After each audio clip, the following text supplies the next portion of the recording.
Della had trouble sleeping. It was surreal being back in the place that had consumed her memories through 70 years in prison. The homestead had been almost mythological, as if it existed for a different woman altogether. She had the same arms, hands, feet, toes of the girl who long ago ran barefoot in the natural grasses, and yet they were not the same. They were wrinkled, spotted, fragile. A new person carved from the same material. Tomas had lived in the house for a few years until going off to war, but he'd had the foresight to take care of all the legal bits that Della never had the chance to consider. It had been rented out over the years to several long-term tenants, the rents covering the cost of a property manager. By the looks of things, the landlord had maintained the bare minimum, put the agreed-upon amount into savings for her each month, and kept the rest for himself. The roof was in disrepair, easy to see even with her aged eyesight. Paint cracked, wood rot plagued the porch.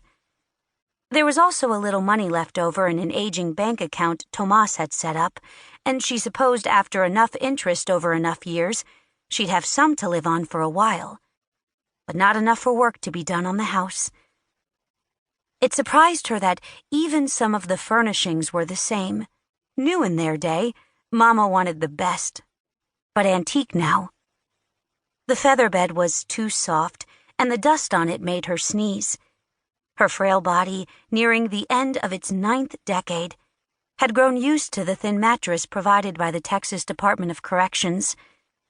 It had been cheap, surely purchased from the lowest bidder, its sole purpose to fit the minimal requirements of humane treatment during incarceration. But Della never had trouble sleeping there, not once. Not when the whooping cough struck in 1949. Not when everyone was edgy about the Cuban Missile Crisis. Not even when the parole board told her that she was going to be a free woman. It wasn't until she returned today to her childhood home that phantoms and memories stirred her, making it impossible to rest. Everywhere she looked was a reminder of a time when her skin was sun-kissed, when she could swim in the lake naked without catching a chill, when her heart clenched every time she watched Tomas work in the fields. The before days, she called them, when she dared to think about them at all. She looked around at the house, still solid, built with the kind of craftsmanship that few could have afforded at the time. A stone fireplace reached to the ceiling, with niches thoughtfully made to accommodate matches and firewood.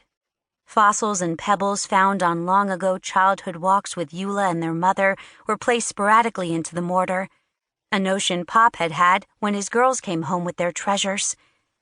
Thick beams lined the ceiling in a perpendicular pattern that created not only a support system, but a subtle nod to the money it took to produce such things, primarily for their aesthetic. Front and back porches offered shade in the brutal Texas heat and maximized the respite that could be found in even a gentle cross breeze.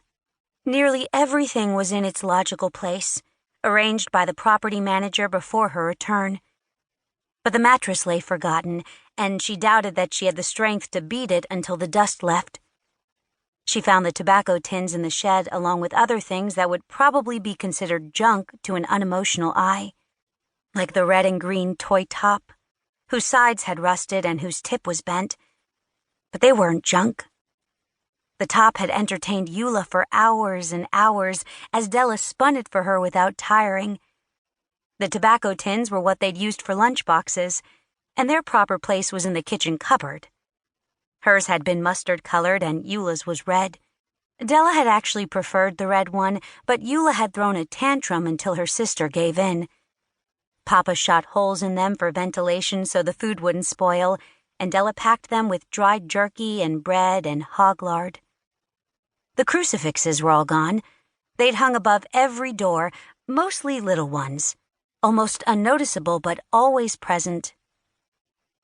Some things were unfamiliar, left over, she supposed, by tenants. A museum of sorts, curated by one family after another. Strangers who must have made their own memories in this home. Were there births,